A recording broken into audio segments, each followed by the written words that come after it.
Finally invite our brother Bhante Kusala to have a short Dhamma talk for us. So we miss his teachings here. When he was here, he was leading us in meditation, Dhamma discussions and everything. So it's a great time to listen to him again. So,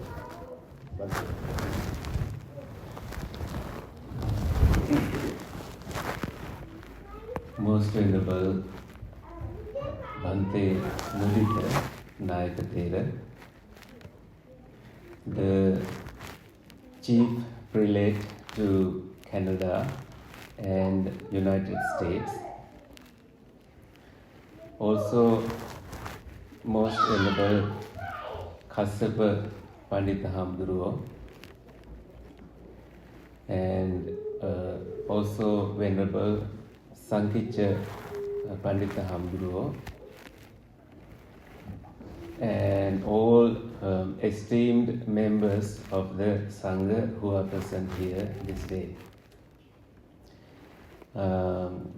It feels little emotional to be back here, to see all the familiar faces. It is either you have gotten younger or I have gotten older, which means, I start seeing everybody young, which made me question my eyesight, as somebody mentioned. So this year, for the second time, Steve has stolen the opportunity to offer the Kathina robe from the others. So perhaps you must be thinking next year it must be your turn to take the opportunity and offer the Kathina robe. As you've learned from Kassapa Pandita Hamduruo, it is so rare to have the opportunity to celebrate this together with a community of monks and a community of lay followers, and it only comes once a year. You cannot do a Kathina ceremony every day. And also, to your right hand side, you see the kapruka. If you take a look closely, you see dollars hanging and everything around it, which is in English is known as the wish-fulfilling tree. That anything that you wish should be there. Of course, with money you can buy anything, and in the US, obviously, you can always look for anything online and quickly get anything when you have the money. But it is not about the money, it is about the culture, the age-old tradition of having it and giving the opportunity for everyone to take part of offering something to the monastics. Along with that, Kathina robes and other requisites, gifts for monks are also being offered. And in a little bit later, you will also be offering dana. When it comes to the Kathina dana, everybody feels like cooking something and bringing over. That was the urge that my mother had when I was small. And we also saw when the day before the Kathina ceremony, there is a procession at night. Usually around 4 in the morning you hear drumming. You cannot do it here. And that drumming means somebody is carrying the Kathina robe to the village, giving many opportunities for the villagers to come forward and take part in it. They would either touch the robe or offer a little something that should be brought to the monastery. That is how the culture has blended with these elements. And I must also emphasize that Kathina has this meaning of being stable, something that is very stable. When you have partaken in a Kathina ceremony, the enormity of that merit takes over most other merits that you can perform. Obviously, there is no presence of a Buddha now, so we cannot visit the living Buddha. But we can bring him to our heart and also witness the presence of the lineage of monks who are participating in events like these, in monasteries like these, and you can make the opportunity to invite them to spend the rains for 3 months. This is a tradition that monks do not want to break. When the monk has received the full ordination, they do know that when it comes to the 3 months rains retreat, they must do it. Because when the Buddha made the rule, they decided never to break it. Right? Anujanami bhikkhave vassane vassam upagantam, right? Something like that. That monks must remain in one place without traveling and be giving teachings. So Bhante Sankicha briefly mentioned that what happened during the 3 months is also the most important thing. And I like to highlight that aspect. What happens is there is this transformation because of the power of Dhamma, because of what you hear from the teachings and how you associate with the Dhamma. And it must have happened in Steve to have that transformation and receive these opportunities so well, and also give attention to details. And always coming to either Sankicha Hamduro or Mudita Nayaka Hamduro to make sure that everything goes very well. The other thing is what monks do. They dedicate their time, significant amount of their time to giving Dhamma, sharing teachings. There is a little thing that is recorded in the Chinese Agama, Chinese Tipitaka, that is about Buddha giving instructions to his son Rahula. Rahula approaches the Buddha and says, "Please give me instructions, I am ready to go into the forest and meditate." The Buddha says, "You are not ready yet. You must teach Dhamma." And Rahula asks, "What should I teach?" "Teach the 6 sense bases. And come back, I will give the instructions." And he goes and he gives teachings, like monks give teachings during the rains retreat. And then he reports back to the Buddha and says, I did it. And the Buddha says, "You are not ready yet. Now go back and teach the 5 aggregates." He does that, come back. The Buddha says, "You are not ready yet. Now go back and teach the noble truths." And he goes back and reports that to the Buddha, and the Buddha says, "You are not ready yet. Now go teach the 8-fold path."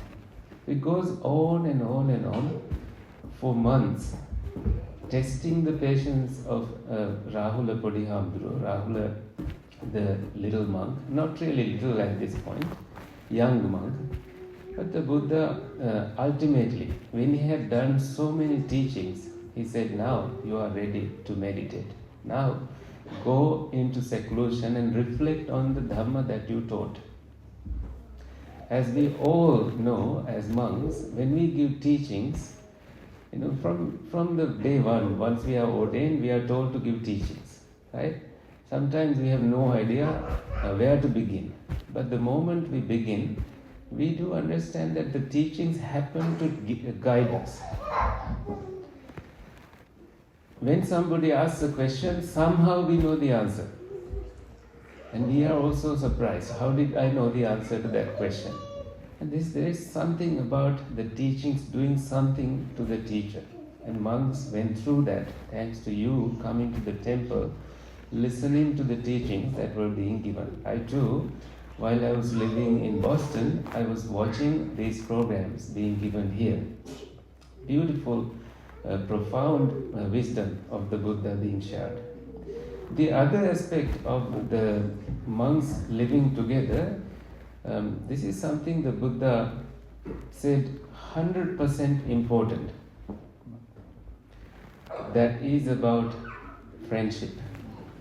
Because one time, the Buddha's attendant monk, Ananda Hamduro, went to the Buddha and said, "It occurred to me, Bhante, that 50% of Buddha Sasana, Buddhist dispensation, must be about spiritual friendship." And the Buddha said, "Mahevang Ananda. Ananda, don't say that. 100% of it is about friendship." Think about your friends, having somebody to talk to and not being questioned, not being judged in front of that friend. That is, my friend, Nibbāna. Having a close friend that you don't feel judged when you have shared something. Monks do cultivate that kind of bonding. It is so rare to have a friend like that. If you have a friend that you can go to and tell anything and be vulnerable and still come back unharmed, not judged, please do anything and everything possible to safeguard that friendship. Because it's so rare. There is a kind of relief, cooling down, Nibbāna that happens in there. There are two kinds of friends. Sandipta friend and Sambhatta friend. Sandipta is someone you can say, "Oh, I've seen him." Sambhatta friend is someone you have eaten a meal with. Bhatta, you've eaten a meal with, you have more closeness. You have cooked for this friend.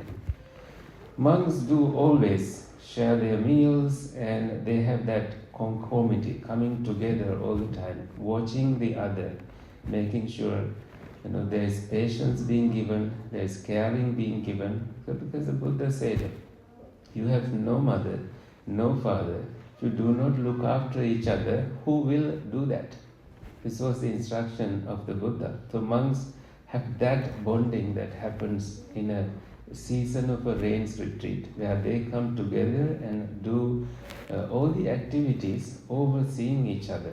You can see how that kind of has a hierarchy. Bhante Mudita to Bhante Sankhicha to the other monks, who are kind of making sure everything runs very, very smoothly.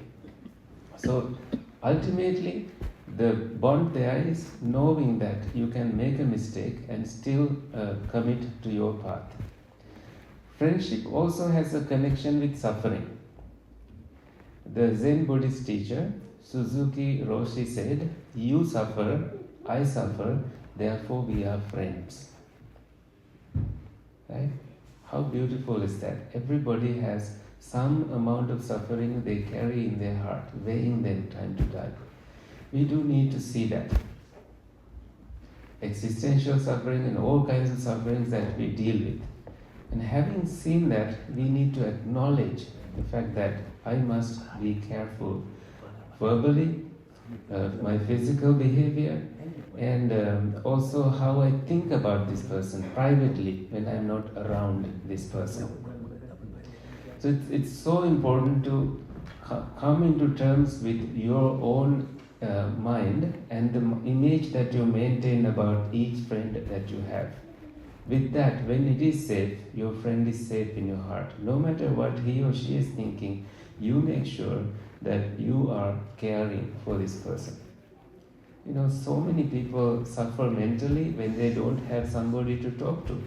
They wake up lonely, they wake up lost, and they have so much, but they have a heavy heart because they cannot share anything, right? So, in today's ceremony, I have highlighted the spiritual friendship. I think you will hear from Bhante Pemaratana later in the afternoon.